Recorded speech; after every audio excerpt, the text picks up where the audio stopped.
As lutas contra os líderes dos monstros, o executivo Gyorogyoru e o rei Orochi, finalmente estão prestes a acontecer. E além disso, também é mostrado o último executivo de nível dragão entrando em combate. E também a equipe secundária, formada pelo King, o Silverfang, o Bomb e a Nevasca, finalmente vai entrar em ação.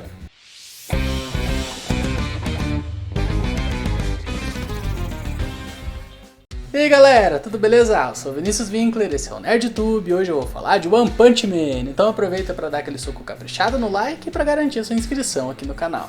No final do capítulo passado, a heroína classe S Rank 2, Tornado do Terror, tinha chegado até o local onde está o verdadeiro líder da Associação de Monstros, o executivo de nível dragão Gyorogyoru. E o capítulo 111 começa mostrando a luta do Gyorogyoru contra a Tornado.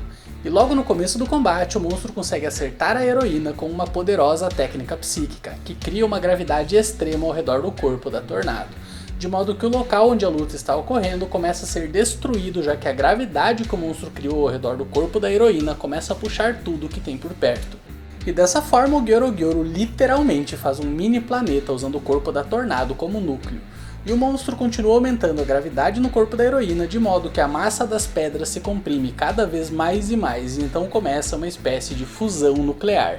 Pois é, aquele mini planeta acaba se transformando numa mini estrela, e provavelmente ia virar um buraco negro se o monstro continuasse com o ataque.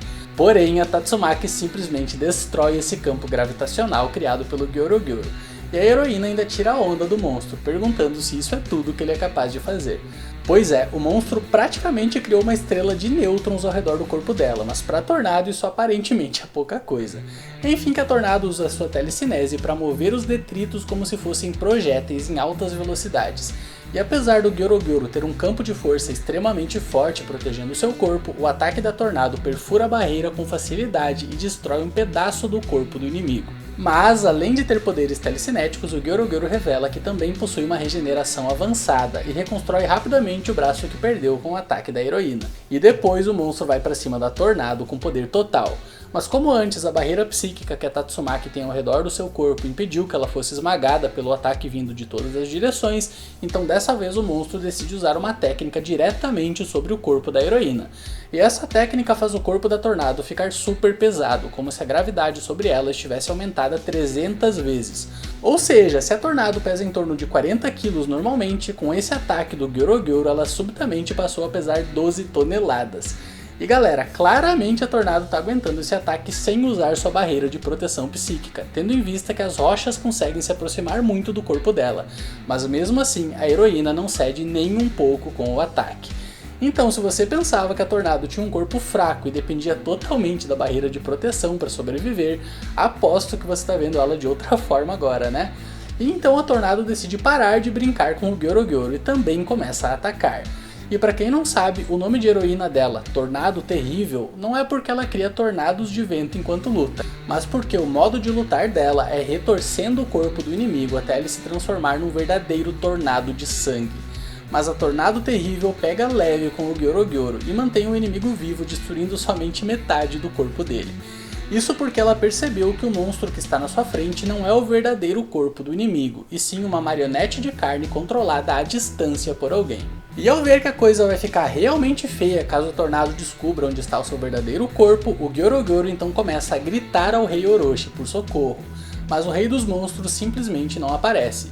E então o executivo percebe que algo de muito grave deve ter acontecido para o Orochi se recusar a atender o seu chamado. E então vemos que o Orochi se recusou a ir resgatar o Gyorogyoru porque ele está indo atrás de um herói que chamou sua atenção graças à grande força das ondas de choque que os seus golpes causam. Pois é, o rei dos monstros Orochi acabou chegando até onde o Saitama está. E então o poderoso Orochi tenta atacar o careca de capa usando suas serpentes, porém o Saitama derrota todas elas com um soco. E então o careca percebe que o Orochi é o principal responsável pelo barulho, e por isso ele começa a dar uma bronca no monstro, dizendo que ele é barulhento demais, e por isso ele foi até ali, para colocar o Orochi para dormir no soco. E o rei dos monstros rapidamente percebe que a força do Saitama não é brincadeira, e então ele decide tirar sua máscara e revelar ao careca sua verdadeira forma, como um sinal de respeito. E depois ele diz que quer ter uma conversinha em particular com o herói. mas ali não é o lugar certo, e por isso o Orochi arrasta o Saitama para as profundezas do covil dos monstros. E após um tempo caindo através de uma grande fenda, os dois chegam nas profundezas da Terra, em um local tão profundo que existe lava por todo lado. Mas o que mais chama a atenção é que nessa caverna existe um altar com pinturas, e o Orochi começa a explicar que há muitos anos ele encontrou aquele lugar enquanto explorava as profundezas da Terra. E ao chegar ali, ele viu que a pintura do altar era uma profecia sobre o seu nascimento, já que o altar é muito mais antigo do que ele. E então ele chegou na conclusão de que deveria colocar sacrifícios sobre esse altar, para se tornar mais poderoso e se libertar do controle mental que o Gyorogoro tinha imposto nele.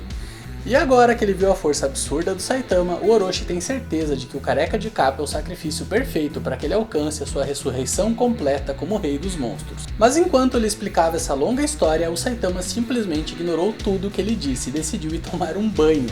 Mas como ali não tem água, o Careca acabou mergulhando na lava mesmo.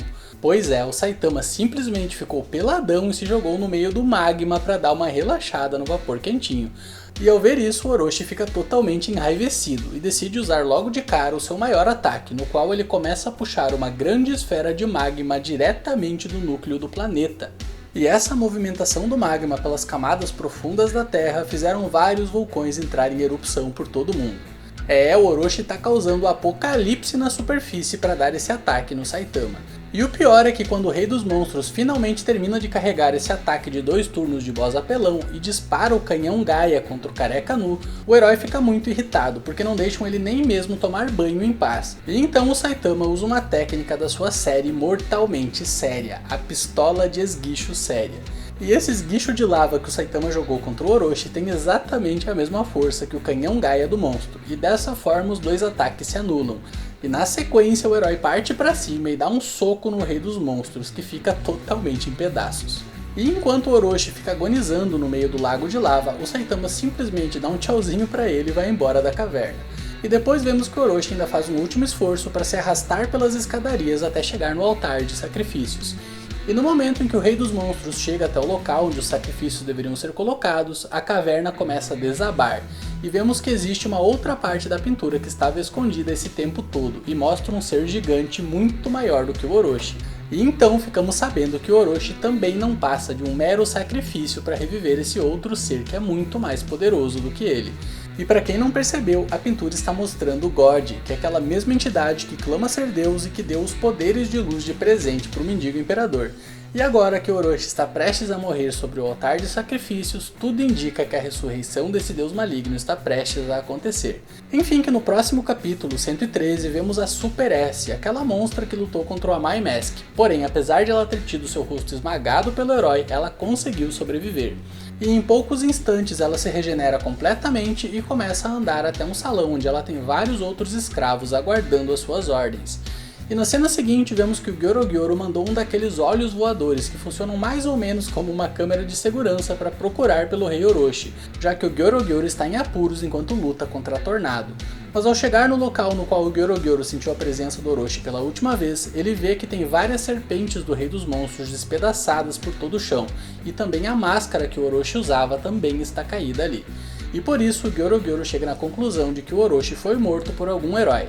Mas enquanto o Gyorogoro fica se perguntando qual herói seria forte bastante para matar o poderoso Rei Orochi, ele escuta o barulho de batidas, e ao ir investigar o que são essas batidas, o olho do Gyorogoro se depara com ninguém menos do que o King. Pois é, o King entrou no covil dos monstros junto da nevasca, do Bomb e do Silverfang. Mas como o King é super fraco e quer manter esse segredo oculto das pessoas, ele sugeriu que o grupo de 4 heróis deveria se dividir em 2 partes. Afinal, com 2 para cada lado, o segredo da fraqueza do King seria revelado somente para uma pessoa, e não para todos os 3 que estavam lhe acompanhando. Mas o Silverfang, o Bomb e a Nevasca acharam que o pedido do King para dividir a equipe em 2 partes foi uma indireta dizendo que ele preferia ficar sozinho, e por isso os 3 foram embora e deixaram o King totalmente sozinho dentro dos túneis infestados de monstros. Mas enfim, que ao perceber que foi avistado por um olho voador esquisito, o King tenta fugir e acaba caindo num buraco, e por isso ele desaparece subitamente da visão do Gyorogoro. E nesse momento o Saitama, que acabou de escalar de volta o caminho desde as profundezas do planeta Terra, convenientemente aparece por trás do olho do Gyorogoro e simplesmente esmaga ele como se estivesse matando uma mosca.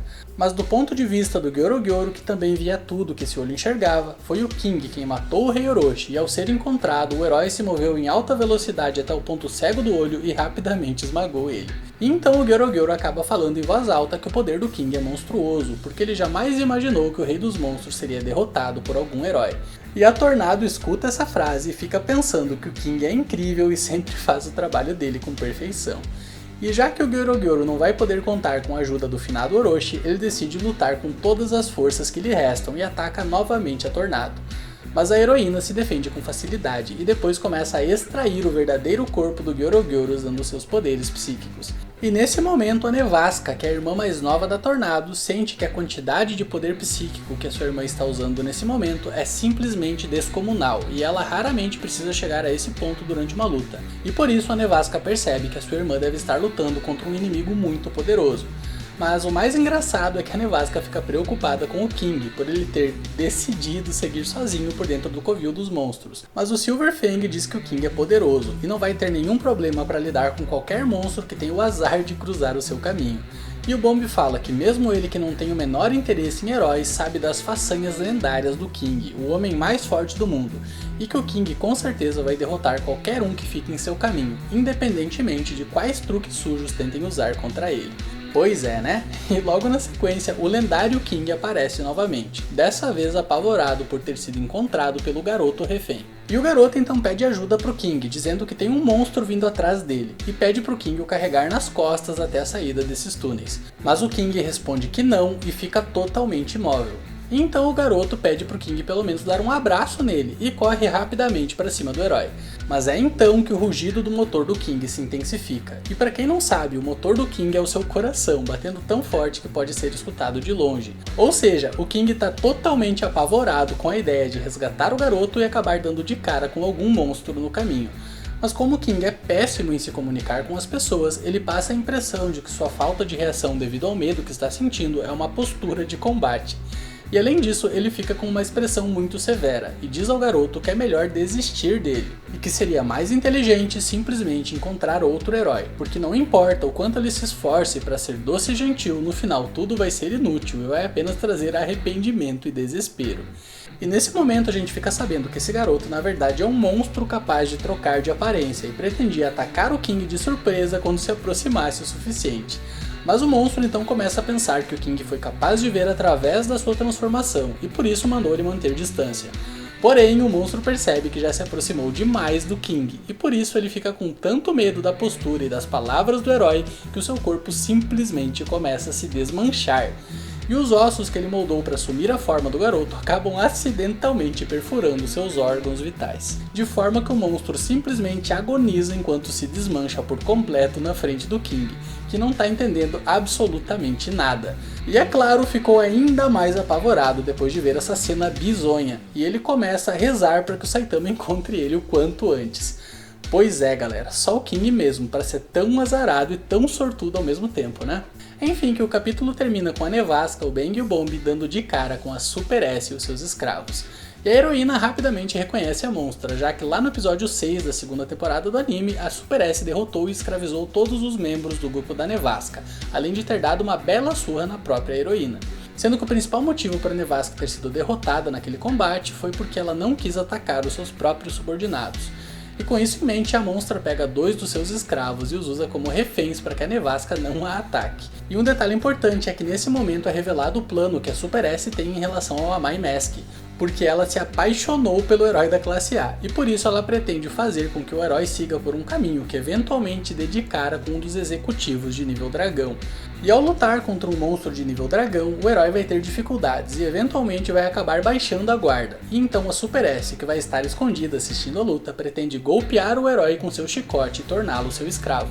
Isso tudo sem que o executivo perceba, e na sequência ela planeja monstrificar vários dos seus escravos usando células monstro, até que algum deles se transforme em um monstro capaz de mudar de forma. E então ela vai mandar esse escravo copiar a aparência do Amai Mask e fazer esse escravo se sacrificar no lugar do real Amai Mask para acalmar a fúria do executivo.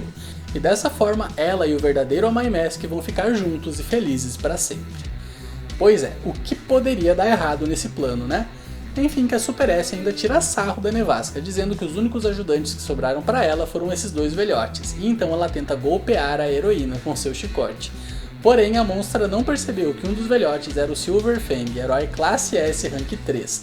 E por isso, antes mesmo do chicote dela atingir a Nevasca, o velho Silverfang avança e nocauteia todos os escravos dela e ainda deixa a monstra totalmente imobilizada, amarrada com o próprio chicote. E galera, depois vemos a heroína da classe B pegando o chicote da Super S e dando uma grande surra na monstra, para se vingar da surra que ela tinha recebido na primeira luta das duas. Enfim, que na cena seguinte os escravos da Super S começam a se livrar do controle mental da monstra, e para surpresa dos heróis, os escravos começam a se desmonstrificar. E isso só foi possível porque o processo de monstrificação ainda não estava completo, e ao se livrarem do controle mental da Super S, eles desejaram voltar a serem humanos. E esse ocorrido tranquiliza especialmente o Silverfang, afinal ele percebe que ainda existe esperança para o seu discípulo, desde que o Garou não se entregue completamente ao desejo de se transformar em um monstro. E depois vemos que os heróis decidiram deixar os humanos resgatados do controle mental da Super S presos em uma cela temporariamente. Porém, os heróis se comprometem a enviar alguém para resgatar todos assim que possível. E na sequência, o Bang pergunta a Super S sobre a localização do Garou. Mas antes mesmo da monstra ter uma chance de responder a pergunta, a Nevasca volta a chicotear ela. E detalhe que a Super S estranhamente está gostando de apanhar da heroína, ao mesmo tempo em que a Nevasca também está gostando de surrar a monstra. Então eu acho que a gente já sabe como seria uma possível monstrificação da Nevasca, né? Enfim, que após apanhar, a Super S decide ajudar os heróis a encontrar o Garou. E explica que após o caçador de heróis ter sido derrotado pelo Orochi, ela ficou responsável por controlar a mente dele e fazer com que ele se tornasse um escravo da Associação de Monstros. E então ela guia os heróis até um salão próximo dali, onde ela guarda seus dispositivos de tortura e onde supostamente o Garou estaria acorrentado. E chegando lá, ela diz que precisa de um apito especial para revelar uma porta oculta que leva até o local onde o Garou está. Só que o tal apito não tem nada de especial, além do fato de ser um apito para cachorros. E por isso, após a monstra usar ele, ela atrai até o local o cãozinho da Associação de Monstros, o Overground Hover, que imediatamente explode todo o local. Porém, a rajada de energia do Overground Hover abre uma passagem que convenientemente dá direto num túnel de metrô, e dessa forma os humanos ex-escravos da Super S usam essa passagem para fugir do covil dos monstros enquanto os heróis atraem a atenção do executivo de nível dragão. E a Super S aproveita a confusão causada pelo Overground Hover para fugir dos heróis e voltar ao seu plano original de encontrar o seu amado Amai Mask. Mas dessa vez ela não tem nenhum refém para proteger ela do ataque da Nevasca, e por isso a heroína da classe B usa sua técnica mais poderosa, a Tempestade Infernal, para derrotar a monstra de nível demônio com um único ataque. E galera, somente heróis da classe S são capazes de vencer monstros de nível demônio lutando no mano a mano, então eu acho que a Nevasca tem perfeitas condições de chegar na classe S muito em breve. Enfim, que com isso chegamos no capítulo 114, e vemos o Amai Mask, que está sendo guiado por um monstro que teve a cabeça decepada, mas de alguma forma ainda é capaz de falar e dar informações ao herói. E sendo guiado por esse monstro, o herói chega até um laboratório, onde estão sendo cultivadas as células monstro do rei Orochi. E ao ficar sabendo que as células do Orochi são capazes de criar novos monstros, o herói decide destruir totalmente o laboratório. E depois ele parte para resgatar o garoto que o Atomic Samurai disse que encontrou. E seguindo pelos corredores, o herói eventualmente chega numa sala que é cheia de espelhos e ele leva um baita susto com seu próprio reflexo. E nessa hora a gente percebe o quanto esse herói é narcisista, porque ele simplesmente começa a fazer várias poses na frente do espelho e fica se admirando. E enquanto o herói coloca cada fiozinho de cabelo no lugar certo, de repente aparece ao lado do seu reflexo um monstro extremamente feio e assustador. E o susto que o herói leva é tão grande que por instinto ele acaba arremessando a cabeça que estava segurando contra o espelho e depois se encolhe em um dos cantos da sala. E depois vemos esse monstro feioso indo pra cima do Amai Mask dando um chute no herói, que é jogado pra longe. E na sequência é revelado que esse monstro é outro executivo de nível dragão da Associação de Monstros e ele se chama Führer Feio. E por ser de nível dragão, a força dele é maior do que a maioria dos heróis de classe S. E para piorar a situação, o Amai Mask fica completamente paralisado e incapaz até mesmo de se defender por causa do medo e do nojo que ele sente ao olhar para a cara do Führer Feio. E por isso o herói percebe que é totalmente impossível para ele vencer esse inimigo, já que a compatibilidade deles é a pior possível para o herói. E com isso termina o capítulo 114. E uma coisa importante é que as revisões que o Murata fez vieram até esse ponto da história, então pode ser que os capítulos que eu vou analisar daqui pra frente acabem tendo algum tipo de alteração futuramente. E também vale dizer que a primeira e a segunda temporada do anime foram feitas de 8 volumes do mangá cada uma. E se a terceira temporada seguir o mesmo modelo, então é provável que ela adapte até o momento no qual o Saitama derrotou o Orochi, e a partir disso já seria possivelmente a quarta temporada.